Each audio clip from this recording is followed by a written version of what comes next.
How to fix Huawei Nova 13 screen flickering issue. So let's start the video. First of all, restart your device. For start your device, press and hold power button and then click on restart. After restart your device, then open settings. In settings, scroll down and click on display and brightness. If you turn on auto switch, then turn it off.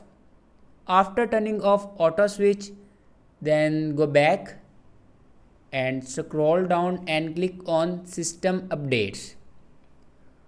After clicking on system updates, then click on reset. Now on top you can see the option reset all settings. Now click on it and then again click on reset all settings. After reset all the settings, then go back and open software update. Now here you can check your latest version will be updated or not.